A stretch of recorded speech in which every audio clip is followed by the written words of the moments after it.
예, 안녕하세요. 바른사의 미트 콘서트에 참여해주신 여러분께, 감사드리면서 또 함께 하게 돼서 너무 기쁩니다.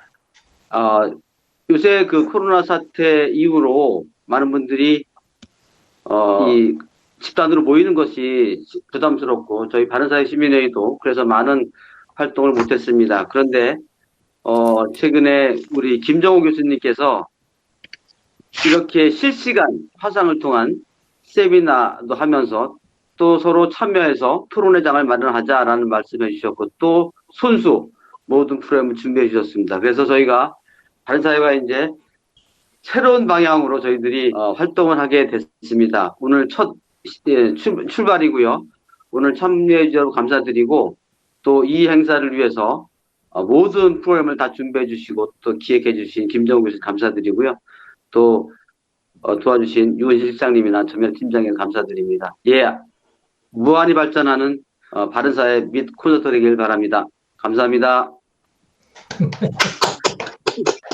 자, 오늘 제목은 미중 디커플링과 한국의 선택입니다. 자, 디커플링 현상이 굉장히 지금 거세게 밀어닥치고 있는데 한국은 어떻게 할지를 말씀을 드리려고 하는 거고요.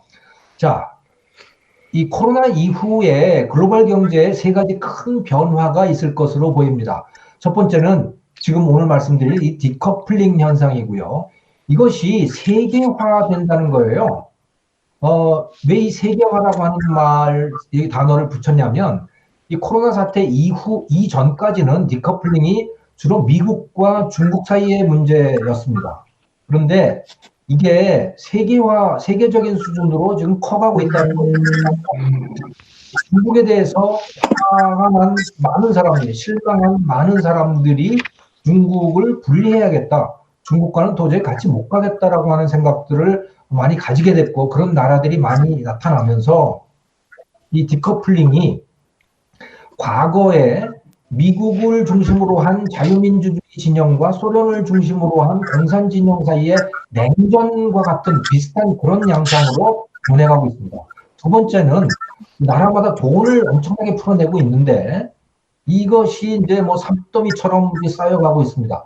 이것을 어떻게 해결해야 될지 이것이 아마도 엄청난 문제를 불러올 것이다. 그래서 이 문제를 또 말씀드리려고 하고 두 번째 시간에는 두 번째 시간에는 이 비대면 산업이 이제 계속 커져갈 거다라고 하는 거.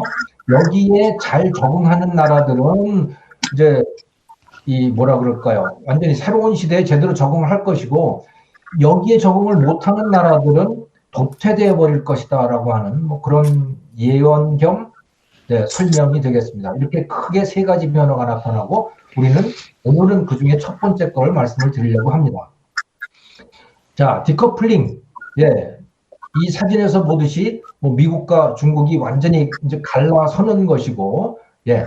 이것은 2018년 트럼프 행정부가 중국에 대해서 이 25%라고 하는 고율의 관세를 부과하기 시작하면서 이제 본격적으로 시작이 됐는데요. 그래서 2018년 7월에 시작이 됐고 그 이후에 여러 뭐 복잡한 과정들을 거쳐서 2020년 올해 1월 달에 제1단계의 협정에 사인을 했는데 사실은 이거 하나 마나한 게 되어버린 거죠. 왜냐하면 코로나 사태가 발생함으로 인해 가지고 하나 마나한 게 되어버렸다라고 하는 거예요. 그래서 새로운 분쟁이 새로운 단계로 진입을 했고 이 새로운 단계에서는 이전까지는 미중의 갈등이었던 것이 이 서방 자유주의 국가들과 권위주의 국가들 사이의 대결이라고 하는 이런 양상으로 이제 번져가고 있다. 거기에 코로나라고 하는 사태가 이제 결정적으로 기여를 하고 있다는 것이죠. 그래서 여기에 제가 기사를 하나 인용을 해놨습니다만은 이 영국이 중국과의 관계를 재검토해야겠다라고 하는 이런 쪽으로 가고 있거든요. 제가 이 기사를 여기다 보여드리는 이유는 원래 영국이나 독일이나 프랑스 같은 나라들은 특히 화웨이 문제 같은 것에 있어서 미국이 화웨이 제품을 쓰지 말라고 계속 이제 권고를 하고 요구를 했음에도 불구하고 영국이나 뭐 독일 이런 나라들은 시큰둥한 반응을 보였어요. 그건 당신네 나라 문제고 우리까지 왜 그래야 되냐라고 하는 그런 태도를 보였는데 코로나 사태를 겪으면서 이 중국과의 이 관계를 재검토해야 되는 하겠다는 나라들이 자꾸 늘어나고 있는 거죠. 그래서 자유주의 진영 전체의 하나의 움직임으로 이제 번져가고 있는 겁니다.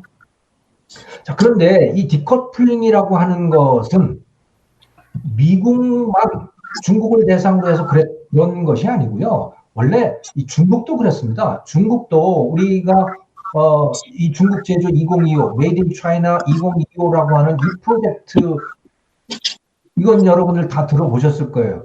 이것이 뭘 하는 거냐면 바로 이 소위 자력갱생이라고 하는 것을 하겠다는 겁니다. 이 자력갱생이라고 하는 거 우리도 박정희시대에 썼고 이 북한은 뭐 지금도 쓰고 있는데 이 중국도 마찬가지예요. 그래서 시진핑이 이 자력갱생을 하자라고 하는 거를 기치로 내세우고 있거든요. 그러니까 이 중국인들이 지금까지 추구해왔던 것, 특히 이 시진핑이 들어와서 추구해온 정책이라고 하는 거, 산업 정책은 다 이 디커플링 정책들입니다. 그래서 이 미국이 끼지 않은 중국 주도의 서플라이 체인을 만들어내자라고 하는 그런 방향으로 움직여 왔었고, 다만 그러는 과정에서 미국을 이용하자, 미국의 시장과 미국의 자본과 미국의 기술을 이용하자라고 하는 그런 미국을 그런 정도로 봐왔던 거죠. 그런데 이제 미국이 그것을 눈치를 채고 본격적으로 이제 미국 주도의 디커플링을 하기 시작했고 중국을 그 미국 시장, 미국 자본, 미국 기술에서 떼어내려고 하는 이제 그런 움직임을 보이고 있는 거죠. 자, 그런데 이 디커플링이라고 하는 것은 모든 사람에게 엄청난 피해를 가하게 됩니다. 가장 큰 피해를 입는 것은 중국이죠.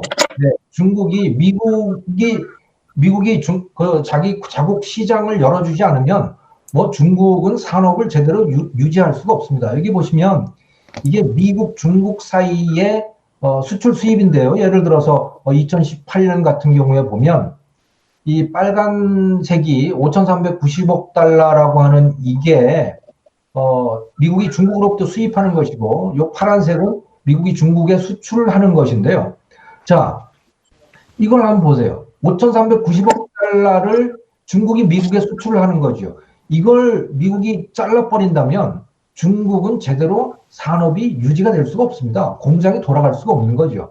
그러니까 중국이 지금 엄청난 산업 설비를 미국에 팔지 못한다면 또 유럽에 팔지 못한다면 뭐 거의 뭐 고철에 가까운 수준이 되는 거죠. 물론 그 상품들을 수입하지 못하는 미국이나 유럽도 굉장한 타격을 받겠지만 그 타격의 정도는 중국이 훨씬 크다 이렇게 보시면 될 것 같아요. 그래서 이 디커플링이라고 하는 건 세계적으로 엄청난 경제적 충격을 주게 되는데 지금도 주고 있고, 근데 그 피해는 중국이 가장 크고 그 다음에 이 무역 의존도가 높은 수출입 액수가 GDP에 차지하는 비중이 높은 나라들일수록 이 충격이 큰 거죠. 그래서 뭐 한국, 대만, 싱가포르 뭐 이런 나라들의 충격이 굉장히 클 걸로 보입니다.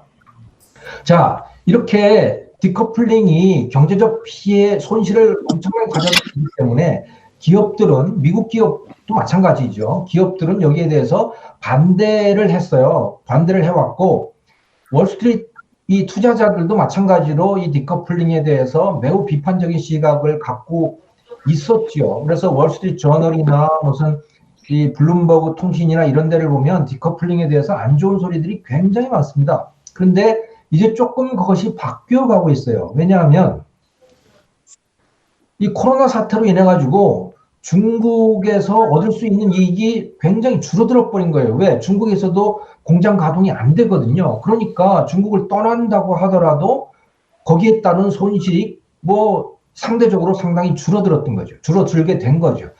이것은 2020년 4월 17일 날 월스트리트 저널에 보도된 기사 내용인데요. 이게 뭐냐면 중국 내의 암참이죠. 중국 내 미국 상공회의소가 미국 기업들을 대상으로 해가지고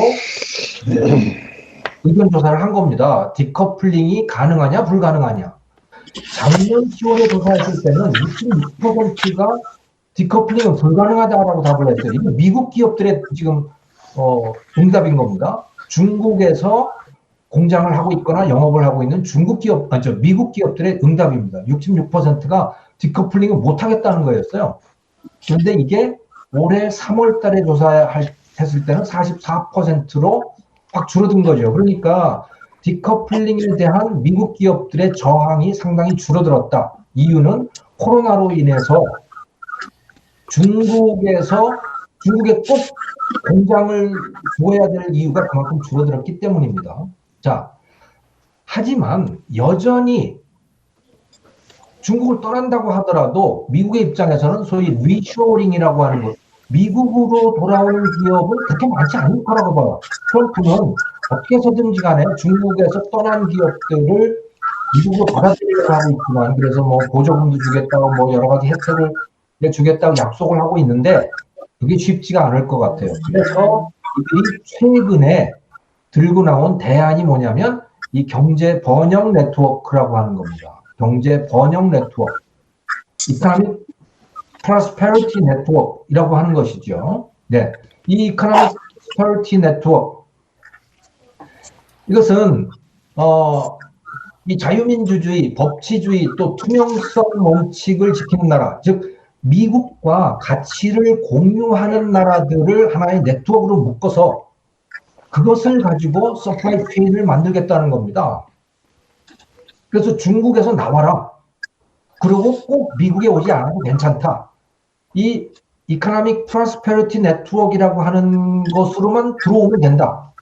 여기에는 그러니까 미국과 이 이념을 같이 하는, 그래서 자유민주주의 국가, 자본주의 국가들을 주로 구성을 하겠다라고 지금 구상을 밝히고 있는 거죠. 자, 이 사람은 이 키트 크래치라고 하는 사람인데 미 국무성의 Under Secretary of State입니다. 그러니까 미국 국무성의 국장 정도, 우리로 따지면 국장 정도의 지위를 갖고 있는 사람인데요. 이 사람이 하는 거예요. 이게 유튜브에 보면 요 밑에 주소로 들어가시면, 네, 이 사람이 이 인터뷰를 한 내용이 올라와 있습니다. 뭐 확인해 보시면 돼요. 거기서 이 사람이 하는 이야기들을. 네, 그래서 미국과 이런 가치를 공유하고 있고, 자유민주주의, 법치, 투명성, 또 자본주의, 뭐 이런 것들, 그리고 미국의 리더십을 인정하는 그런 나라들과 이 네트워크를 구성을 해서 서플라이 체인을 새로 구성을 하겠다.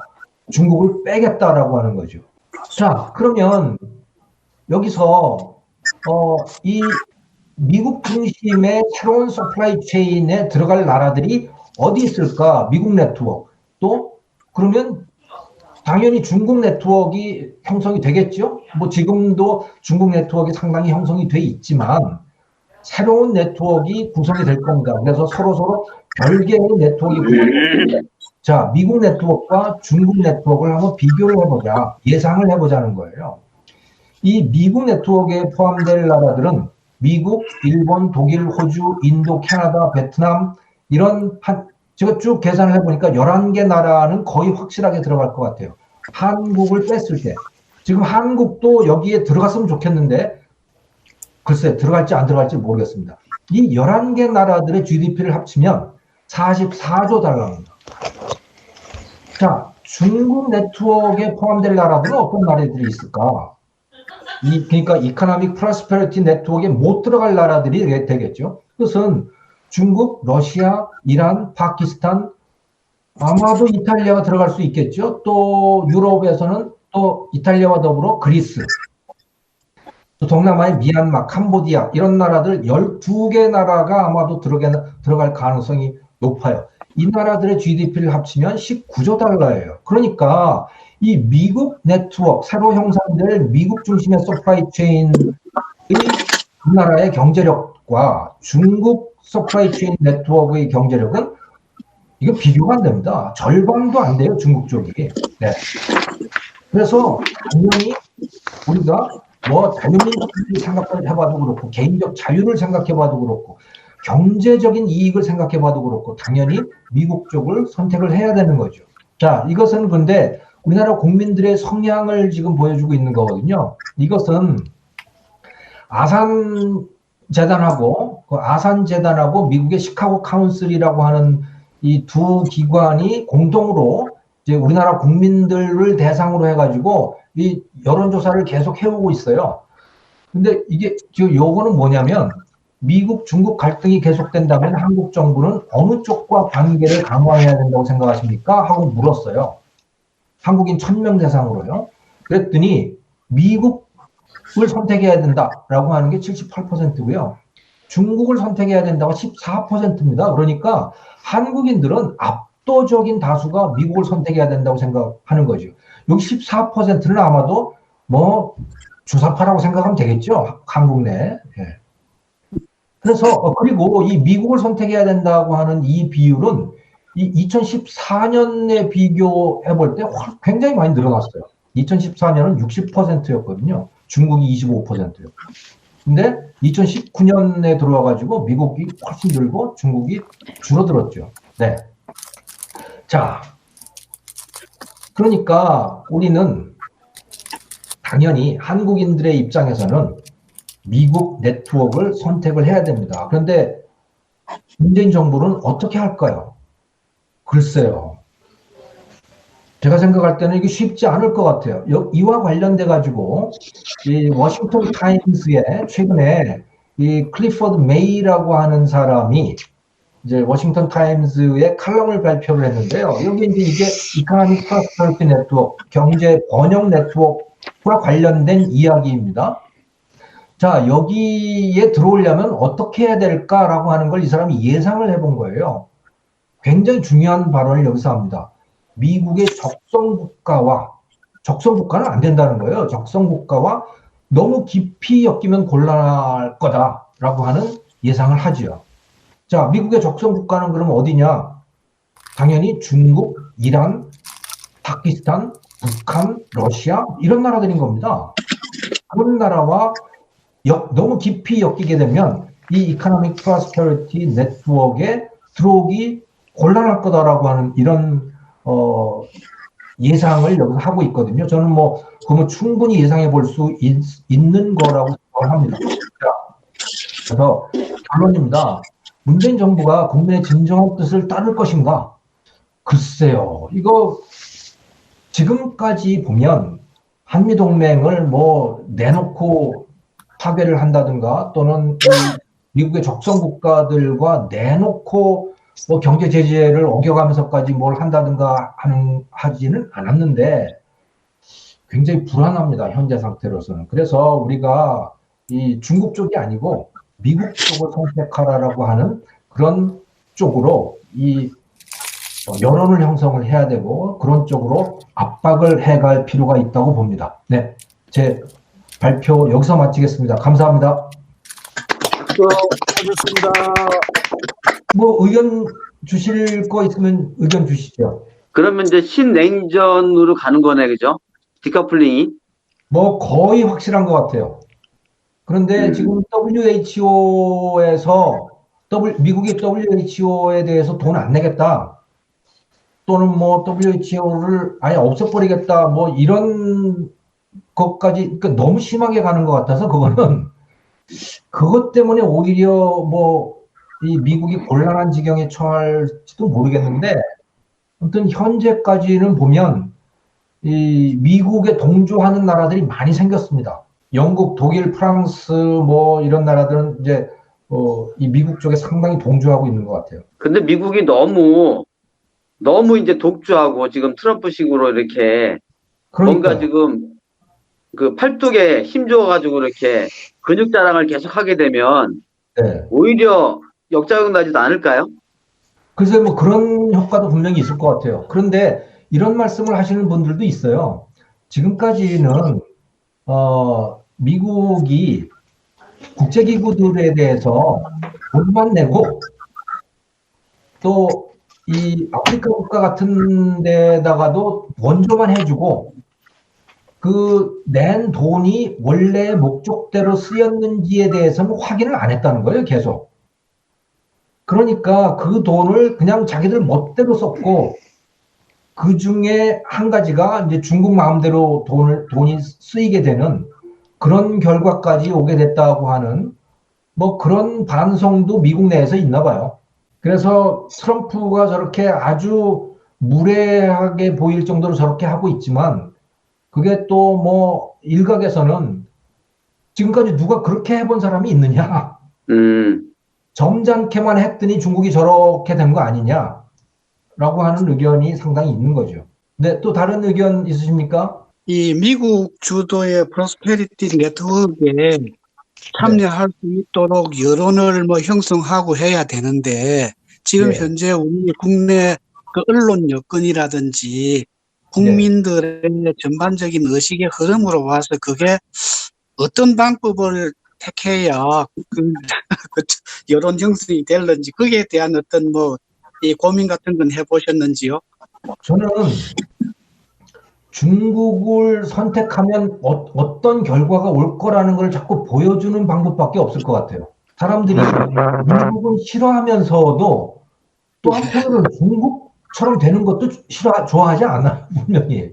그래서 중국하고 가까이 가면 그건 중국처럼 되든가 아니면 파키스탄이나 뭐 베네수엘라처럼 되는 거다라고 하는 거를 자꾸 이야기를 해줄 수밖에 없을 것 같아요. 예, 지금 말씀하시는 미국 주도의 경제 번영하고 이제 중국 주도의 경제 번영 시스템은 기존에 이제 미국 주도의 번영 시스템은 기존의 TPP라든가 이와 같은 RCEP이라는 이와 같은 시스템이 있고, 그 다음에 중국 주도 시스템은 그 다음에 1대1로라는 시스템이 있거든요. 이거하고 어떻게 이게 이 상충 조화가 되는 건지 아니면 이거 별개로 가는 것인지. 법적이나 또는 형식적으로는 별개로 가는 건데요.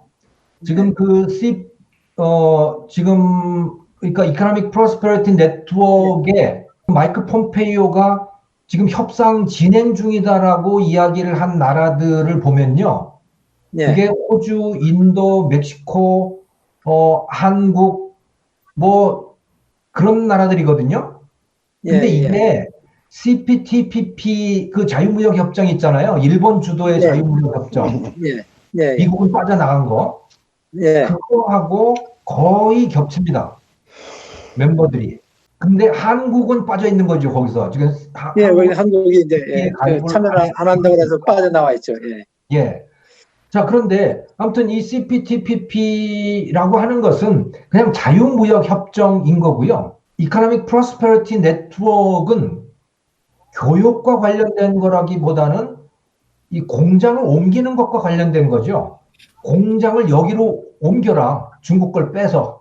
그러면 이거에 대한 어떤 구체적인 실행 방법은 아직 구체화 실현된 건 아직은 없는 거 아닌가요, 그럼? 아직은 안 나왔습니다. 그러니까 지금 미국에서 논의 단계에 있고요. 그래서 여기에 대한 기사도 몇 개 없습니다. 지금 막 시작하는 단계이고, 가급적이면 많은 나라들을 포섭을 하고 싶어 하는 것 같아요, 미국이. 네. 그래서 중국에서 그러니까 쉽게 빠져나올 수 있도록 그 기반을 마련하려고 하는 것 같습니다. 예, 고맙습니다. 네. 궁금한 거는 지금 중국의 1대1로 어찌 보면 지금 디커플링이 되면 중국 측에서는 1대1로 그 시스템이 이제 정식으로 가동되는 거 아니겠습니까? 지금은 1대1로 사업을 계속해서 좀 추진을 했는데, 이제는 이거 디커플링을 통해 가지고 이제는 본격적으로 1대1로 사업을 이제 진짜 확장해서 이제 구현하려고 하는 노력을 할 것 같은데, 그런 가능성은 어떻게 보세요? 중국은 심정적으로는, 그러니까 시진핑 주석의 입장에서는 심정적으로는 1대1로를 계속 확장하고 싶어 할 텐데, 돈을 많이 쓰고 싶어 하죠. 그런데 돈이 없어요.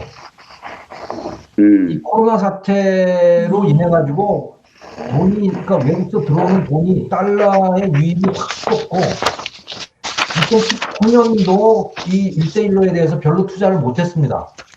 미국과 이 무역 공조를 가지고 이 경상수지 흑자가 자꾸 줄어들고 그러니까 달러 유입이 줄잖아요.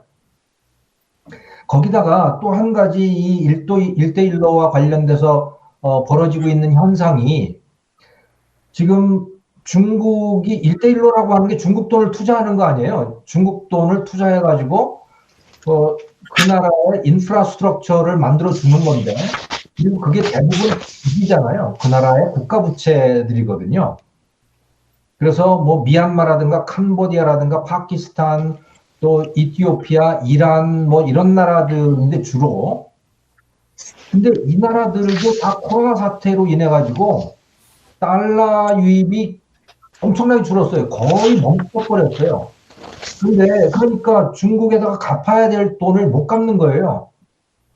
그러니까 1대1로에 지금까지 1대1로로 인해 가지고 좀 덕을 봤던 나라들이 지금 다 빚더미에 올라앉아 가지고 어떻게 생각해 보면 그것 때문에 국가 부도가 날 지경이 된 거고.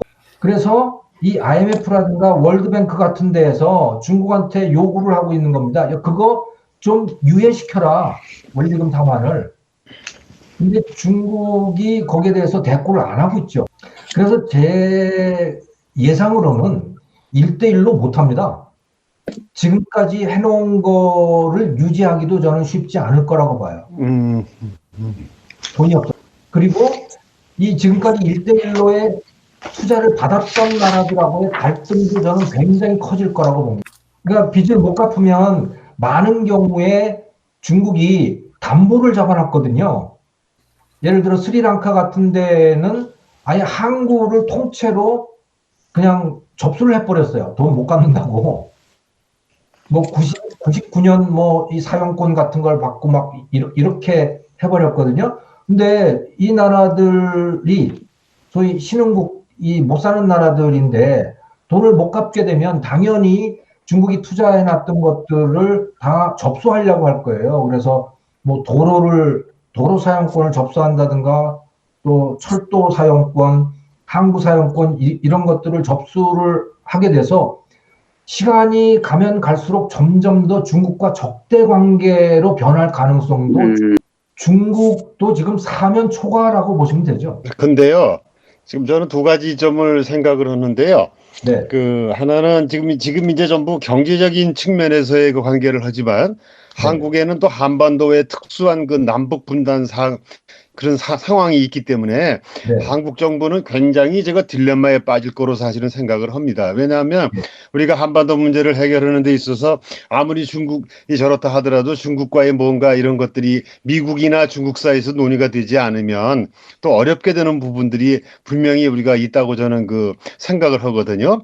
그래서 네. 저희 입장에서는 그 부분에 관한 문제도 사실은 이거를 생각할 때 네. 한반도의 그런 상황을 우리가 하나 이제 고려해 봐야 된다는 거 하나 제가 의견을 한번 드리고 싶고, 네. 또 하나 두 번째 문제는 지금 이제 김종호 교수님은 이제 이렇게 뭐랄까 그 1대1로 하고 경제 번영 대수하고 이렇게 그 궁극적인 대결을 이렇게 말씀하시지만 저는 뭐 이거 전문가는 아닙니다만은 중국이 과연 그렇게까지 대결을 벌일 수 있겠는가라는 점에 있어서는 저는 약간 좀 이게 쉽지 않을 것 같다. 응? 왜냐하면 이미 중국 경제가 뭐 더 잘 아시지만 이미 경제적으로는 전부 시장 경제로 돌입이 되어 있는데 그거 아까 말씀하신 44조 대 19조 달러인데 그 44조 달러하고 이렇게 끈이 끊겨가지고서 자기네 경제가 어떻게 된다 하는 거는 너무나 더 자기네들이 더 잘 알고 있기 때문에 거기에 대한 것도 중국 정부가 생각을 할 수 있지 않겠느냐 하는 게 이제 두 번째 말씀이고, 네. 그다음에 세 번째는 제가 늘 평상시에 생각했던 것 중에 하나인데 만약에 아주 최악의 상황으로 가가지고 중국이 친중으로 올 거냐 아니면 어디로 갈 거냐 선택을 우리한테 어떤 강요해 온다 그러면 과연 우리는 어떻게 할 수 있겠는가 하는 그런 문제. 그다음에 그 44조 달러 대 19조 달러라고 얘기하면 우리는 당연히 44조 달러로 가야 되겠지만은 중국과의 관계에서 어떤 이렇게 단절이 된다든지 생각됐을 때 우리가 지금 얻는 그 피해는 어떻게 우리가 대응해 나갈 수 있을 것인가 하는 이런 거에 관한 얘기도 우리가 이런 거를 논의하면서 동시에 사전적인 연구를 한다든지 대책을 저는 마련하는 것도 필요하지 않겠냐 생각이 들고, 예를 들면 예전에 우리가 그 70년대인가 이때 대일 무역 적자가 심각했을 때 우리는 그때 시장 다변화라는 정책을 내놓고 사실은 추진을 했었거든요. 그러면서 대일 의존도를 줄이기 위해서 이렇게 스텝 바이 스텝으로 해나간 것들이 있는데 저는 제 생각에는 중국과의 관계에서도 언젠가 큰 문제가 생길 걸 우리가 염려한다고 치면은 그러한 그 대중 관계에 있어서도 우리가 대응해 나갈 수 있는 이런 전략들을 하나하나씩 세워나가는 그런 것들도 필요하다고 생각하는데 현재 상황에서는 결코 뭐 쉽지 않을 거라고 생각이 들지만은 하여튼 우리나라의 입장에서는 그런 것도 좀 필요하지 않겠는가 저는 그렇게 생각을 합니다. 예, 좋은 말씀이고, 예, 상당 부분 공감이 가는 말씀이에요. 근데, 지금의 상황이 미국이 그렇게 중국과 미국 사이에서 양다리를 걸치지 못하도록 몰아가고 있는 거예요. 이거는 중국이 그걸 요구하는 게 아니고 미국이 그걸 요구하고 있는 겁니다. 그리고 그러면 중국이 미국에 숙이고 들어가면 되지 않겠느냐. 뭐 무역 협상은 1단계까지는 중국이 숙이고 들어간 거죠. 완전히 숙이고 들어간 겁니다. 올해 1월 달에 사인한 거는. 그런데 미국이 궁극적으로 요구하는 것은요, 공산당의 붕괴입니다. 그러니까 그러니까 산업정책 이런 거 하지 마라. 환율에 대해서도 개입하지 마라. 금융 자유화해라. 뭐, 이런다는 얘기는 그거를 궁극적으로 계속 요구하고 있는 거거든요. 그거를 중국이 들어주면 사실은 공산당이 있으나 마나요. 힘을 전혀 쓸 수가 없는 거죠. 그래서 중국 내에서 하는 소리는 제가 듣기로는 그래요. 이거는 그냥 공산당이 망하라고 하는 것이기 때문에 그래서 중국을 이 민주주의 국가로 만들겠다라고 하는 것이기 때문에 공산당이 절대로 그걸 받아들일 수 없는 거예요. 그래서 이 싸움은 끝나지 않는다. 그렇게들 이야기를 하고 있더라고요. 그리고 제가 말씀드리는 거는 네. 저부터도 미국 그 그룹에 들어가야 한다고 생각하지만 만약에 중국이 이런 대결 국면에 섰을 때 한국에 대해서 너희는 우리한테 들어와라 아니면 우리가 뭐 끊어버리겠다라든지 뭐 여러 가지 카드를 제시할 협박을 하면서 제시할 수 있을 텐데 그런 거에 대한 우리가 대응이나 이런 거에 관한 것도 우리가 동시에 준비되지 않겠는가 제가 그 말씀을 드리는 거죠. 알겠습니다. 그건 분명히 맞는 말씀이고, 그러면 우리는 과연 중국에서 나오면 어떡할 거냐라고 하면, 그거는 분명히 준비가 되어 있어야 되겠죠. 네. 근데 안 돼 있을 것 같은 생각이 들어서 하는 얘기예요. 같지는 않아요. 이게 참 슬픈 일이죠. 네, 좋은 말씀 감사합니다. 하모니즈 TV 신백훈입니다. 네. 안녕하세요. 네, 좋은 말씀 들었고요. 저는 뭐 경제에 문외한입니다만은 이 디커플링, 커플링이 경제에 대한 거잖아요. 경제에 대한 용어죠. 이게 정치가 아니고. 다 포함합니다. 네? 다 포함합니다. 아무튼 떨어진다. 그러니까요. 떨어진다. 그래서 저는 이 생각을 미중 전쟁에서 이렇게 기업가 출신 대통령하고 기업을 하나도 모르는 정치 지도자 있는 미중의 갈등도 영향이 나오는 게 아니겠는가. 그리고 이 대한민국도 박정희 대통령이 나와서 산업공상에서 상공농사로 돼서 발전을 했다가 지금 기업이 경제가 이렇게 위축이 되더라도 그 사자로 든 사람들이 큰 소리만 치고 있는데 그래서 이게 동조화가 정치 중심의 나라하고 자유시장 경제 중심의 나라하고 이런 건 아니겠는가. 그런 쪽으로 이해를 하는 거는 좀 틀린 건가. 그런 생각을 불현듯 해봤습니다. 예. 그런 것도 분명히 있을 텐데요. 근데 이 이것을 지금 이 디커플링을 지지하고 있는 사람들은, 가장 크게 지지하고 있는 사람들은 이 트럼프의 지지자들이고, 네. 디트로이트나 이런데 그 자동차 노동자들이라든가 아무튼 이 공장들이 다 중국으로 빠져나가서 그것 때문에 실업자가 된 많은 사람들, 피해를 본 많은 사람들이 있잖아요. 네. 그 사람들이 어떻게 보면 자유시장을 싫어하고 있는 거죠. 자유시장에 의해서 벌어진 일을, 그 결과를 미국인 중에 소위 그 블루칼라들이 굉장히 싫어하고 있는 겁니다. 왜? 중국 때문에 우리가 이렇게 된 거다. 그러니까 중국에서 공장을 가져오자. 라고 하는 그 패스트가 패스트를 트럼프가 내걸었던 거고, 그거를 이 백인 블루칼라들이 전폭적으로 지지를 했던 거고, 저는 그렇게 이해를 하고 있습니다. 그래서 이게 시장 경제냐 아니냐 그것 때문에 생긴 문제는 그 갈등은 아니고요. 생긴 거는 이제 갈등이 생겨난 거는 다른 이유 때문에 생겨났는데 결과적으로 대결의 구도는 시장 경제를 지금까지 해온 나라들과 또 이 전체주의식의 시장 경제가 아니라고 말하기도 뭐하지만 아무튼 이 중국이나 파키스탄이나 이 이란이나 이런 국가들 그쪽 진영하고 진영 대 진영의 대결로 지금 비화된 거죠. 그러니까 시장 중심의 나라, 정치 중심의 나라, 그렇게 또 구분이 돼서 그렇게 되는 걸로 생각이 들고, 어떻든 간에 이거에 대해서 우리 대한민국 국민들도 지금 이 좌파 정권에 그냥 아부해가지고 미국에 대해서 반미적인 이것이 전 큰일이라고 봅니다.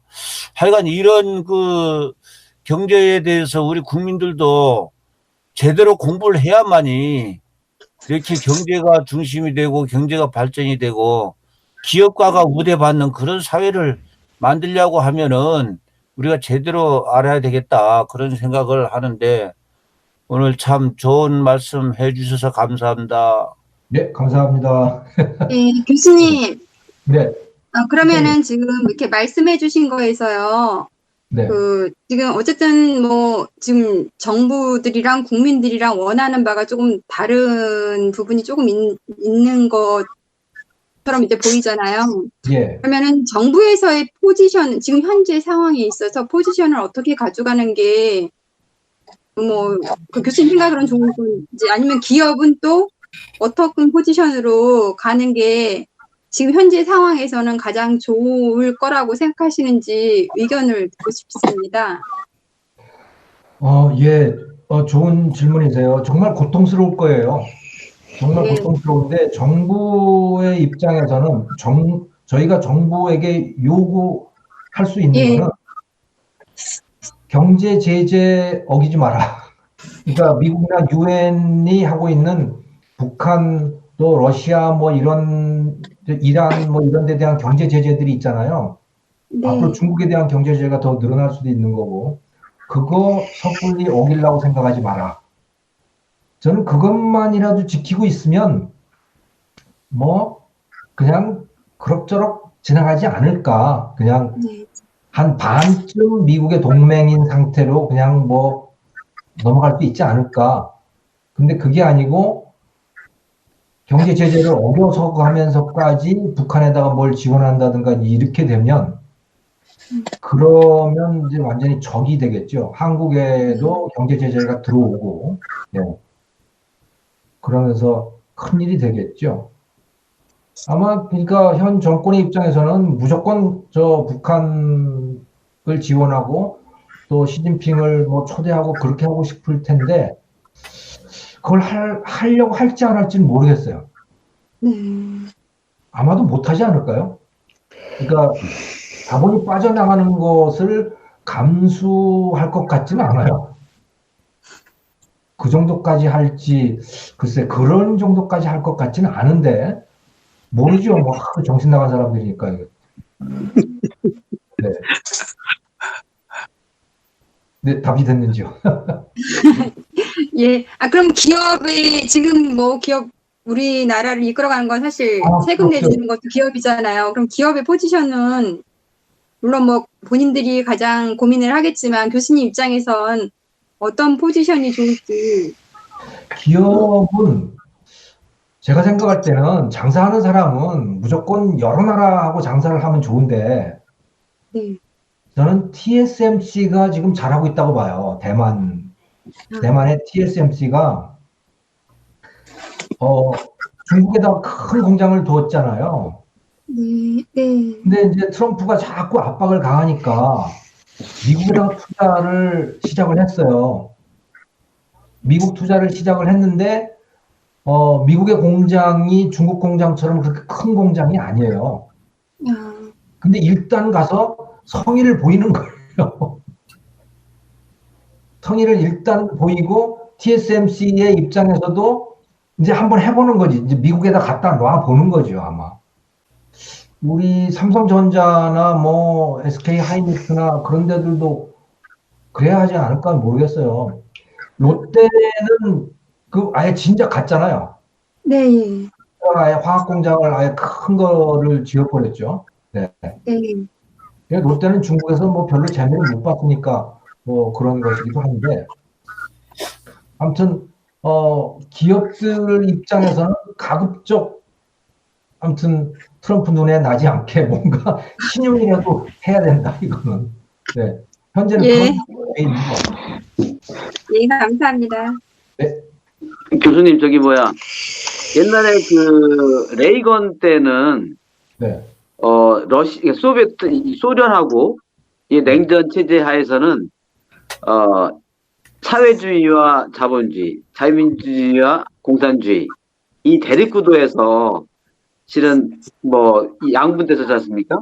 근데 이제 네. 디커플링이 되면 또 어떤 형태든 간에 이념적으로 보면 그런데 지금 특성을 보면 트럼프의 특성을 보면 지금 이 디커플링은 옛날처럼 자유주의와 사회주의, 네. 자본주의와 뭐 공산주의 뭐 이런 식으로 뭐 예를 들어 사회주의하고 그다음에 뭐 시장경제 이런 대립구도가 아닌 것 같아요. 특히 트럼프의 특성을 보면 트럼프가 과연 우리가 지금 현재 뭐 교수님이나 저나 대한민국은 자유민주주의, 정치적 자유민주주의, 경제적으로는 자유시장경제 질서를 지향하는 국가다. 그러면 이런 관점에서 지금 이 구도가 우리가 추구했던 구도가 디커플링이라고 현재 디커플링 상황을 보면 이제 접목하기 어렵게 되지 않을까 생각이 들거든요. 교수님은 어떻게 보세요? 디커플링이 과연 되겠느냐라고 하는 말씀이세요?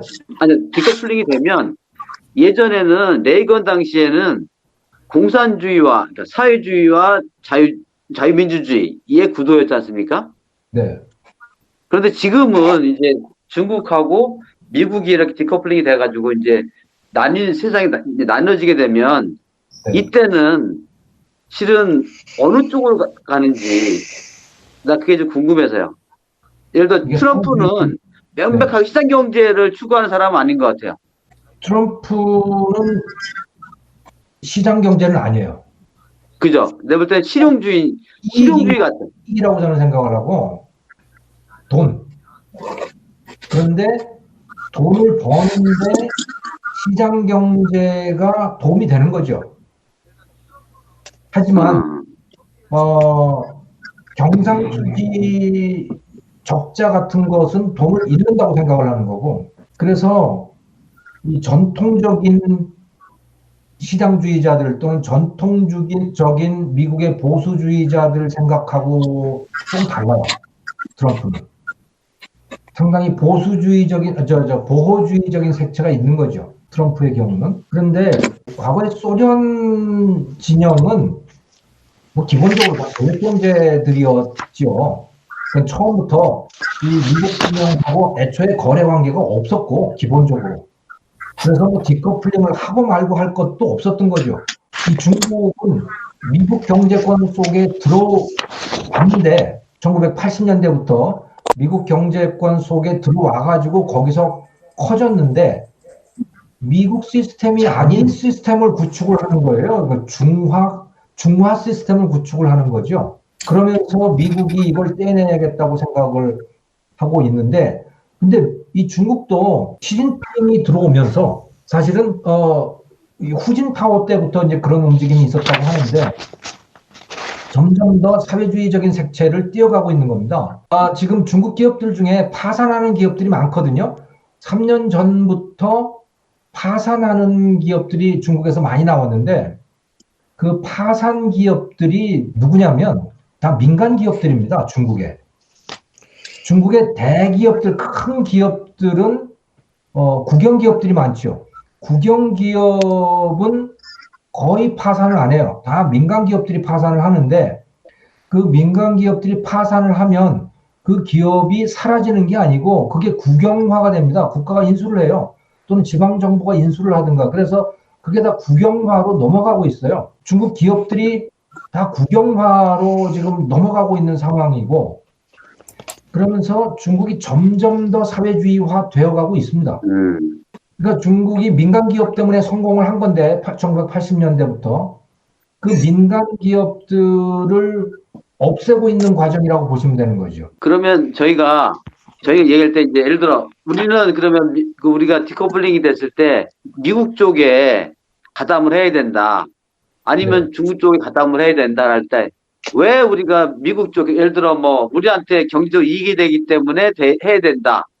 아니면 미국이 세기 때문에 해야 된다. 이렇게 얘기하기는 좀 어렵잖아, 그죠? 그래서 우리가 미국 쪽에 우리가 이제 어찌 보면 차별하려면 나름대로 우리가 같이 갖고 있는 이념적 가치라든가 뭐 어떤 사회적 가치를 얘기를 해야 될 것 같아요. 그래서 나 그게 좀 궁금해서 교수님 어떻게 생각하시면 어떻게 얘기하면 좋을까요? 예를 들어 여전히 시장 경제가 우리가 미국이 시장 경제를 가치를 추구하기 때문에 우리도 시장 경제를 추구하기 때문에 우리가 미국과 같이 해야 된다라는 얘기를 해야 되는 건지 뭐 이런 것들이 한번 다른 교수님들도 좋은 말씀 주시면 좋을 것 같아요. 예. 아주 적나라한 경제적 이익만 놓고 생각하면요. 이 이코노믹 프로스페리티 네트워크라고 하는 게 제대로 자리를 잡았을 경우에 예상컨대는 거기에 속하지 않는 나라들과 거기에 속한 나라들은 미국이나 그러니까 관세가 다를 것 같아요. 속하지 않는 나라들은 고율의 관세를 부과를 하고 거기에 속한 나라들은 관세를 뭐 무관세로 하든가 조율 관세로 하든가 그렇게 할 가능성이 저는 높다고 보고 일종의 그러니까 자유무역지대처럼 그렇게 되는 거죠. 그리고 그렇게 되면 그 네트워크에 속하지 않으면 이 44조짜리 시장에 물건을 팔 수가 없는 거죠, 기본적으로. 그게 아주 뭐 적나라한 경제적 이익만 놓고 보는 것이고 또 다른 하나는 중국 네트워크에 가면 중국의 정치적인 요구를 당연히 받아들여야 할 것이고 아마 정권 자체도 권위주의적으로 갈 가능성이 많을걸요. 우리나라 정권도. 자유민주주의 뭐 이런 거 안 하고 중국식으로 갈 가능성 저는 매우 많다고 봐요. 일당 독재라든가 뭐 이런 방식으로. 그래서 일당 독재를 하면서 당내 민주주의를 하겠다. 뭐 그런 가능성이 저는 충분히 있다고 봅니다. 결론, 김 교수님 말씀을 들어보면 예전처럼 우리가 이제 레이건 당시에 소련과의 냉전 체제가 이제 뭐 레이건이 붕괴시켰지 않습니까? 그럴 때 우리가 자유민주주의의 승리, 시장경제의 승리 이런 얘기를 했지 않습니까? 네. 그러면 결국 이제 이 디커플링도 옛날과 똑같은 이념 체제 하에서의 이 디커플링이 됐고 우리는 여전히 시장경제와 자유민주주의를 수호하기 위해서는 미국이 주도하는 그러한 진영에 참여해야 된다라고 하는 거 크게 뭐 그동안 논조가 바뀔 필요는 별로 없을 것 같네, 그죠? 예. 알겠습니다. 저는 지금 전 교수님 말씀하신 거하고 뭐 같습니다. 알겠습니다. 예. 근데요, 저는 이게 양쪽 나라가 다 지금 권력 관계하고 연결이 되어 있다고 생각을 합니다. 하나는 트럼프도 지금 대선 문제가 앞에 지금 직결되어 있는 것이고, 예. 시진핑도 지금 10월 달인가 무슨 당대회에서 정말 진짜 황제가 되려는지 모르지만 그 주석을 3연임하는 그런 문제 때문에 지금 앞에 큰 정치적인 그 문제가 남아 있잖아요.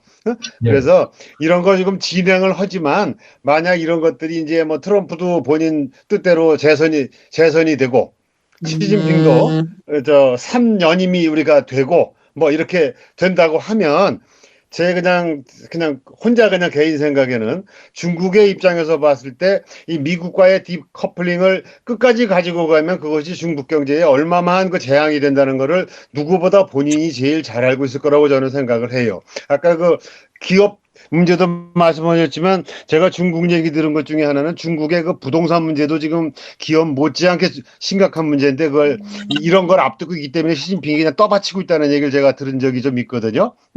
그래서 이게 지금 큰 이슈로 대두되는 거는 그렇지만 이게 정치적인 어떤 큰 이벤트와 연결이 돼가지고 맞물려서 그 문제가 어떻게 좀 돌아가느냐에 따라서 또 이거에 관한 것도 영향을 좀 받지 않을까. 저는 그런 측면도 있다 한번 생각해 봤으면 하는 제 생각인데요. 예. 뭐 상당 부분 동의합니다.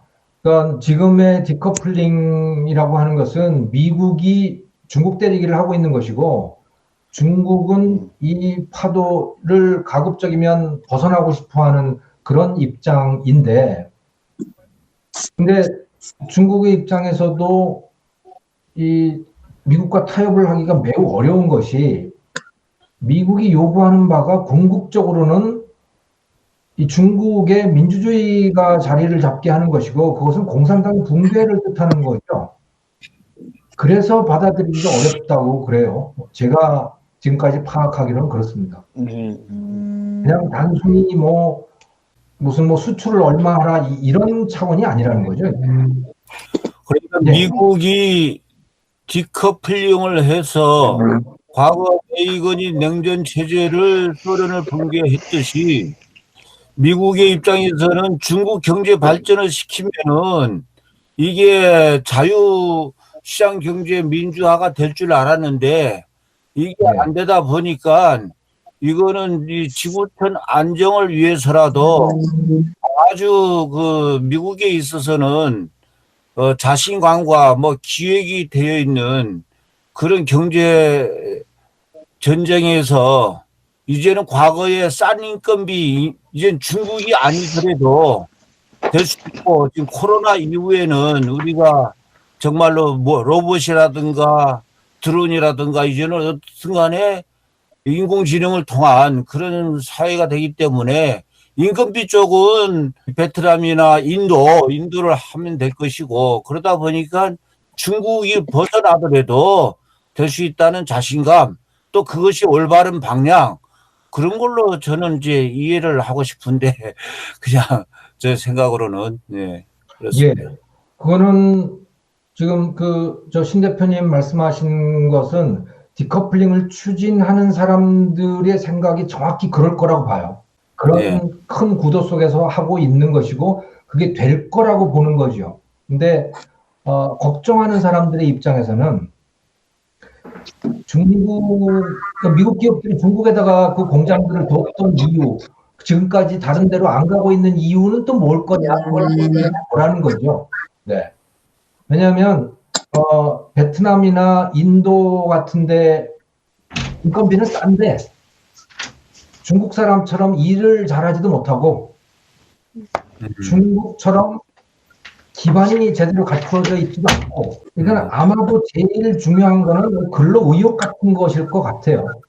그러니까 중국 사람들이 돈 벌기 위해서 억적같이 일을 하니까 다른 나라에서는 그것을 기대하기가 그렇게 쉽지가 않고 또 연관 산업들도 중국처럼 잘 발달되어 있지가 않고 그래서 옮기기가 쉽지가 않았던 거죠. 그래서 중국에 들어가 있는 미국 기업들이 이 디커플링에 대해서 시큰둥한 반응을 지금까지 보여왔었고 그런데 이 코로나 사태로 인해 가지고 중국도 이 서플라이 체인 그 내부에서도 이게 무너져 가니까 어차피 무너지고 새로 시작하는 거라면 밖에 나가도 괜찮지 않겠냐라고 하는 생각들을 이제 기업들은 하게 된 거고 그래서 이 디커플링을 추진하는 트럼프나 지도부의 입장에서도 이제 더 강력한 추진력을 얻고 있는 거고 그렇게 보입니다.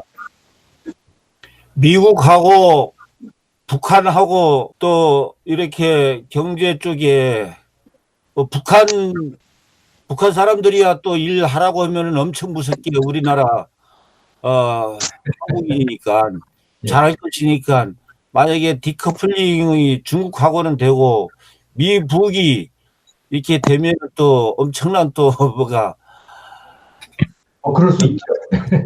자, 그런 쪽의 정보라든가 그런 쪽의 예측이라든가 그런 것도 앞으로는 이제 많이 학자분들이 연구가 되고 벌써 미국은 그런 쪽에다가 검토가 끝나가지고 김정은이 하고도 또 내통한 건 아니겠는가 하는 그냥 저만의 그냥 혼자 생각입니다. 네. 김정은이가 그럴 자꾸 수 있겠죠. 네. 삶은 소대가리다 뭐다 뭐 겁먹은 개다 얘기하는 것도 봐서 야 이거 뭐는 지금 북한이 만약에 미국 기업들이 북한에 들어가고 그런다면 또 엄청난 세계적인 변화가 나오지 않을 것인가 또 그냥 혼자 생각을 해봅니다. 이것이 그 속에 하나의 그게 또 들어가 있는 건 아니겠는가 그런 생각도 해봅니다. 뭐 그럴 수도 있겠습니다. 그건 뭐 저는 아는 바는 없고요. 거기에 대해서. 예, 제가 한 말씀 제가 마지막으로 하나 그 질문을 하나 드리겠습니다. 네, 김기용 교수님. 예, 예. 지금 이제 디커플링이 그 만일 진행이 될 때에 지금 네. 우리나라의 그 주로 경제 구조는 우리나라의 소재 부품을 중국에서 조립 가공해서 이제 미국의 시장에 판매하는 이런 삼각 구조가 돼 있는데 우리는 중국이나 미국이 어느 한편에 설 수 없는 그런 경제적인 그런 그 삼각관계가 있거든요. 그래서 이러한 문제는 만일 이게 디커플링이 트럼프가 계속 강공으로 갈 때 우리나라의 이 삼각구도의 그 체제를 앞으로 어떻게 재편해야 될 것인가 그거에 대해서는 어떤 방향이라든가 그런 게 제시가 좀 필요하지 않을까 이렇게 생각이 됩니다.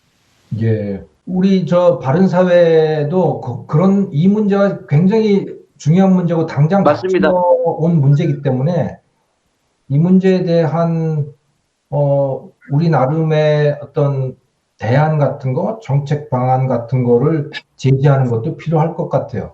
지금 예, 맞습니다. 로 이야기하고 있는 게 한국으로 이 기업들을 돌아오게 만들자 뭐 이런 이야기를 하는데 이게 별로 가능성이 없어요. 예를 들어 삼성전자 반도체 공장이 다시 한국으로 돌아올 가능성? 글쎄, 스마트폰 공장이 다시 한국으로 돌아온다? 별로 가능성이 없어요. 그러면 현실적으로 가능한 게 뭐가 있느냐? 그걸 한번 생각을 해봐가지고 그것으로부터 우리 한국인들이 한국인들의 손실을 줄이는 방법이라든가 또는 뭐 이익을 늘리는 방법이라든가 이런 거를 궁리를 해서 바른사회가 제안을 하면 저는 좋을 것 같아요.